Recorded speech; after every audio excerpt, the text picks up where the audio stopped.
Welcome back, everyone. The last video about the forward lean was quite popular, so I'm really happy that many of you found it useful. I hope you will find this one just as helpful, especially as the two topics are closely connected. That video was about the consequences of leaning too far forward and how it restricts leg freedom. In this video, we are building on that idea. We're gonna see what up and down, high and low, flexion and extension really mean, and how we use those moves in the different phases of the turn, and why understanding these mechanics matters much more than simply copying movements. In the past, everyone wanted to ski with their feet close together. Later, the trend shifted to a wider, lower stance. Today, the absolute must-have is a massive edge angle with your hips dragging in the snow. Fashion dictates how people ski, just like the way we dress or talk. Some things are trendy and others are old-fashioned. But in sports like skiing, what becomes popular is not always what is most effective. But the thing is, once something becomes the norm, nobody really questions it. None of this has anything to do with function. From a functional point of view, stance is not about fashion. A narrow stance can be just as effective as a wide one, and a tall stance can work just as well as a low one. Sure, a high edge angle helps you tighten your radius and post amazing pictures on Instagram, but you pay for it with a much higher risk of a violent fall. What is important is not how it looks, but how it allows the body to manage force, balance, rotation, under load. Unless you are a natural-born skier who just picks everything up intuitively, you need to understand the underlying mechanics. Doing random drills won't help you reach your true potential. You will get stuck after a while. To understand this properly, we need to look at the kind of flexion required and how it changes throughout the turn.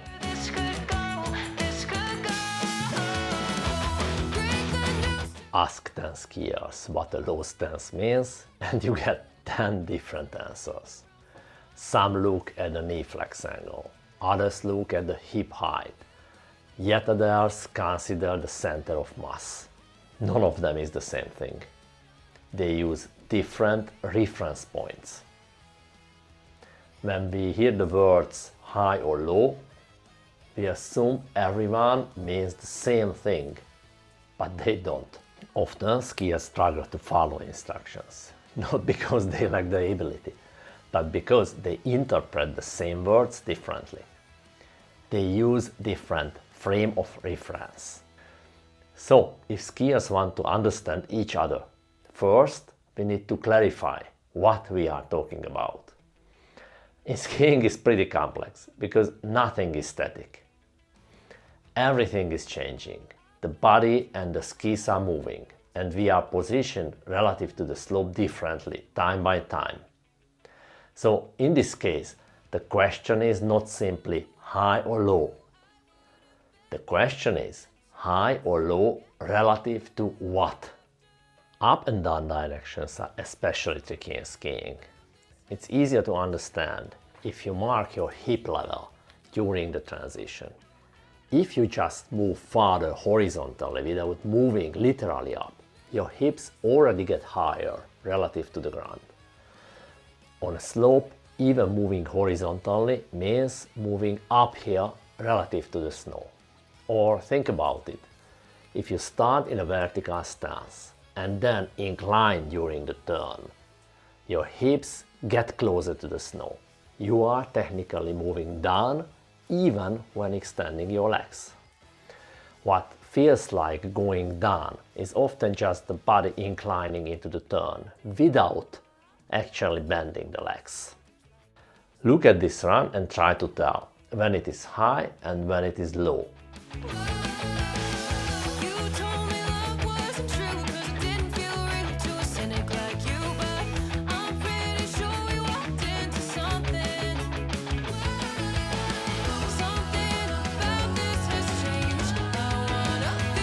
At the first glance, I would say he is low most of the time, with only a few slightly higher moments.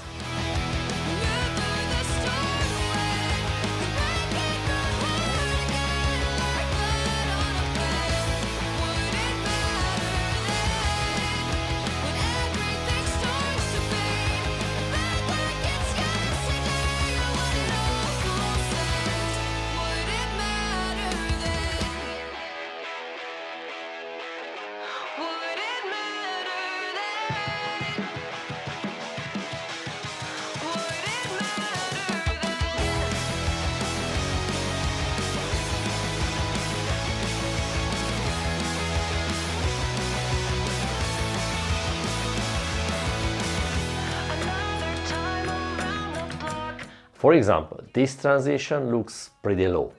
The legs are clearly flexed and his thighs are almost horizontal.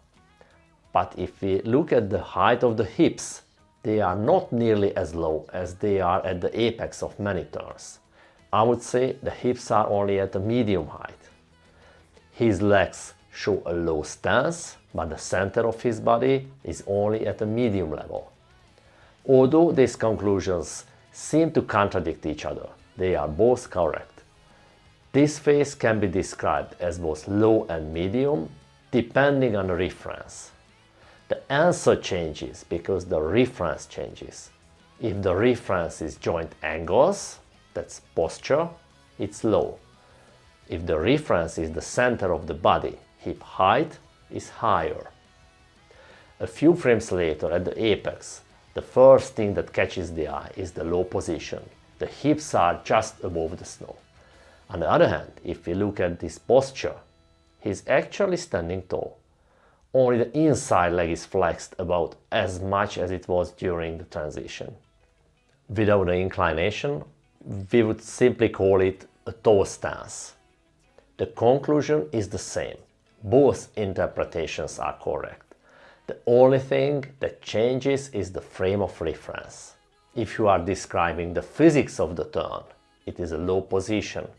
If you are describing the posture, it is a high stance. Think of your legs as a suspension of an off-road vehicle. A good suspension is not just there for bumps or poor snow conditions. Its job is not simply to support you, but to keep your body's mass connected to the snow while constantly adapting to the changing forces. We spend most of our time in an inclined position rather than upright. Because of this, the two legs can't perform identical tasks. Each leg has a different mechanical role, so they work differently depending on the phase of the turn. So up and down are not absolute movements. They are outcomes and tools of how the system is interacting with gravity, momentum and the slope. Our everyday habits are built on a horizontal ground. To understand skiing, you have to change your mind and start thinking about how the body moves on a slope.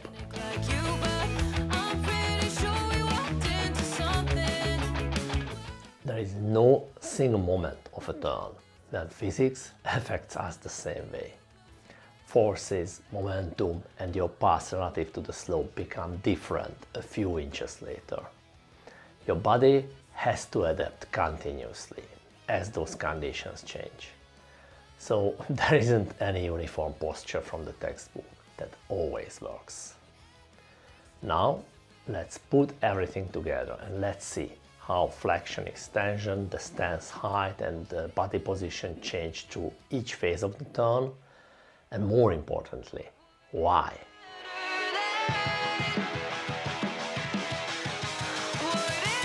The initiation phase defines the quality of the entire turn. Its purpose to establish everything that follows. Build a new edging, set up the posture, anticipate the rapidly changing forces. From a bird's eye view, your hips moves away from the skis, forming a crescent moon shape. Your legs have a double task. First, the new inside leg has to flex to let your hips fall into the turn, while the new outside leg simultaneously reaches out to maintain contact with the snow. This is what people call long leg, short leg. Your outside leg acts like in a high stance, while your inside leg is in a low stance. A common misconception is that skiers should perform an up movement during the transition and early initiation. But think it over. This phase is about developing an edge angle, which means your hips need to move closer to the ground, not up. If you pop up, your hips have to fall from an even higher position. You are making the movement harder while giving yourself less time to get into position. Your timing will be late. If you let the physics work, your center of mass naturally moves downhill unless you block it. As your body moves into the new turn, it is as if the support is getting farther away from your hips. Therefore, you have to extend the new outside leg to reach the ground. But if you just rigidly stomp it straight using only your quads, you lose fine control. The outside ski needs to tip onto its big toe edge, the tips need to point into the new turn, and the ski's shower must engage the snow via internal rotation. If your inside leg stays stiff, it blocks your body from falling into the turn. But if you collapse it completely, you lose control.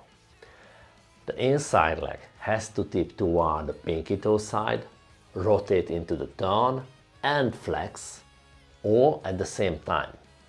These movements not only feel weird, but are also difficult to perform precisely. On the top of that, the leg is in the less favorable position for bearing load, making it harder to generate enough force to resist the snow. Think of it like kicking a soccer ball. It's easy to kick with your instep, the big toe side, and it's much harder to kick with the outside of your foot, the pinky toe side. In soccer, if you miss the ball, it just flies away, but you stay standing. In skiing, you play with your support. If you mess up, you don't just lose the ball, you lose the ground. Because the early initiation is so complex, many skiers simply skip it. They actually start the turn in or after the apex. But a delay of even 1 or 2 tenths of a second in a high C means a longer radius, less edge angle, and an overloaded ski at the bottom of the turn. Everything that follows is built on what happens here.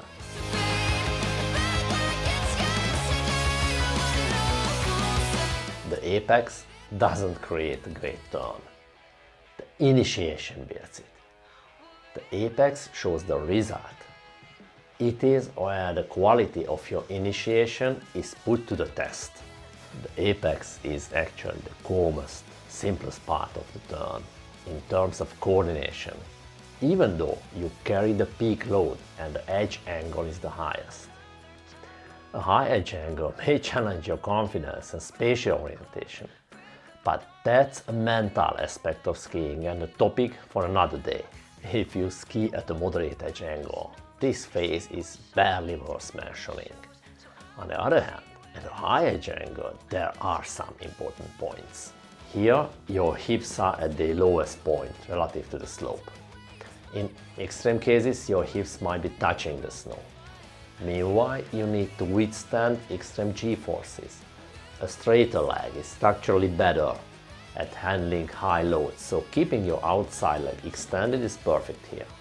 However, you must flex your inside leg to drop your hips. If your hip mobility is restricted, you will never get your hips to the snow. Hip mobility is the #1 physical bottleneck for achieving massive edge angles. The apex is the most photogenic part of the turn. If you want a great profile picture, that's it. But the real work had been done earlier during the transition and the initiation. The apex is just the finale. By the time you reach the apex, there is a very little left to correct. Most of the outcome has already been decided.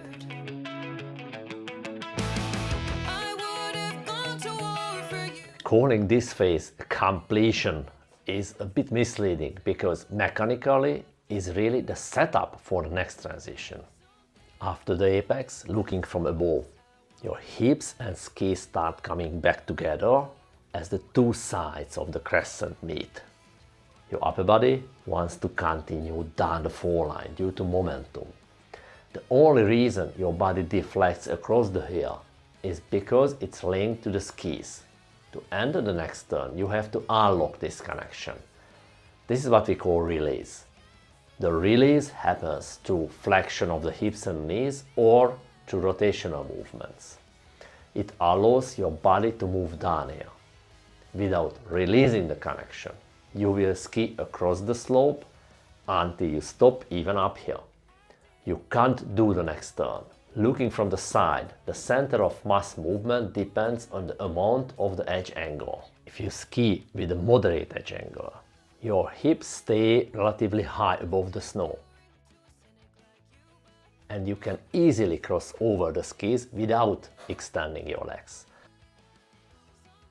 But if you ski with a high edge angle, your hips are incredibly low.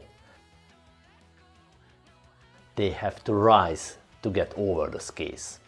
Extending your legs here can be a mistake. If you push from your legs while your hips are still up here from the skis, you literally push your body back up here, delaying the transition. Instead, focus on the downhill outside leg. It was extended at the apex. Now it must act like an active shock absorber and flex to let the torso pass over. Furthermore, bent leg is in the ideal position to rotate in the upcoming turn.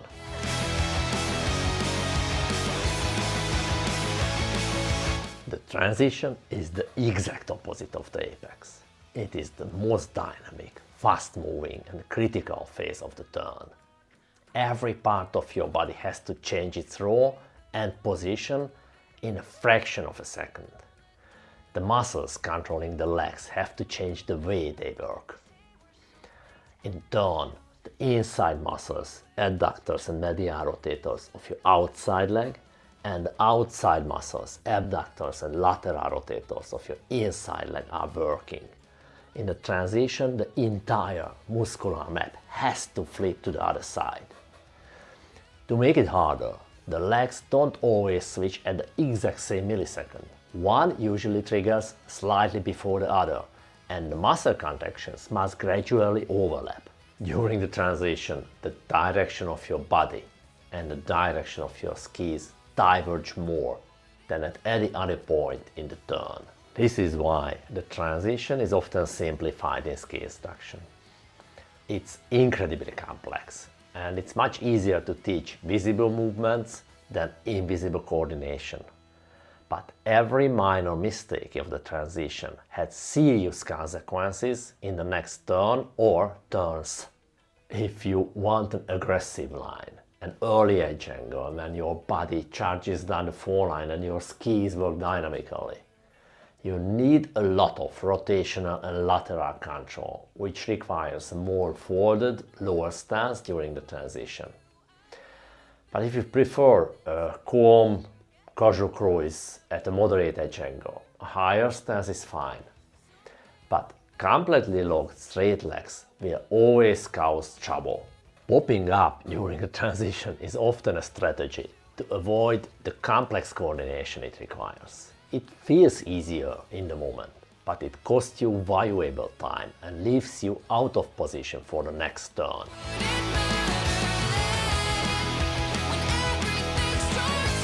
We started with a simple question. Why do we need to move up or down? Or why do we need a high or low stance? When do we need flexion or extension? After going through the four phases of the turn, we can finally put the pieces together.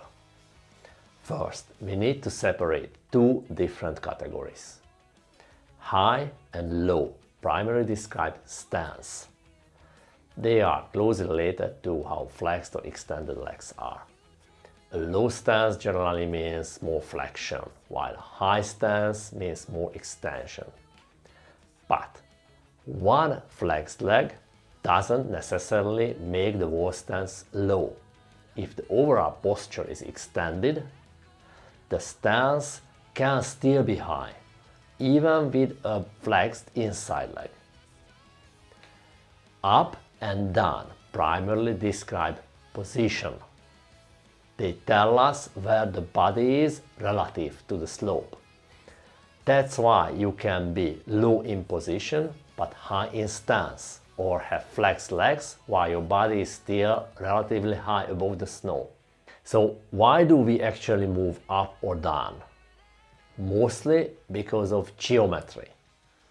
When the turn requires more inclination, the hips have to move closer to the snow. When the hips need more clearance to cross over the skis, they have to move higher. Flexion and extension have a different purpose. More extended legs are stronger at carrying load along their longitudinal axis. More flexed legs are better suited for rotational lateral control. So neither flexion nor extension is inherently better. They simply serve different functions.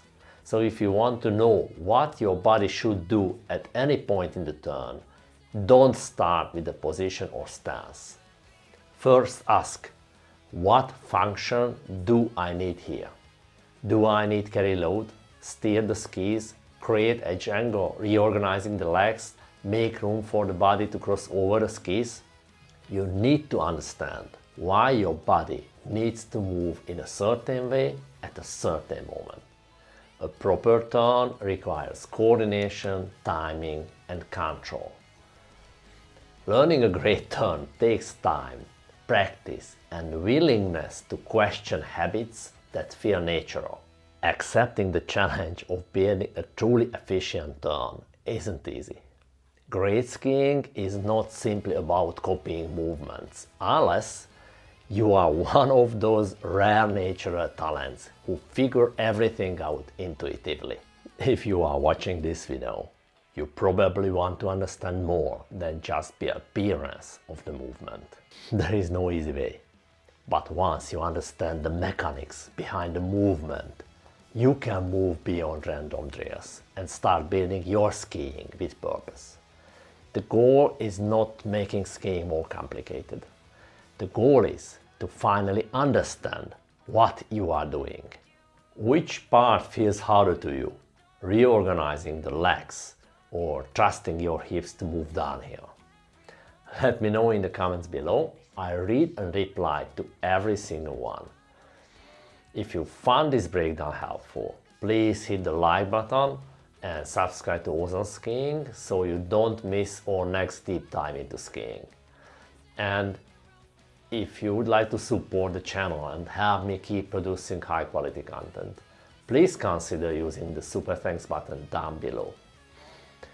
Every single contribution makes a massive difference and keep this project moving forward. Thanks for watching, embrace the challenge, and I will see you in the next video. See you around.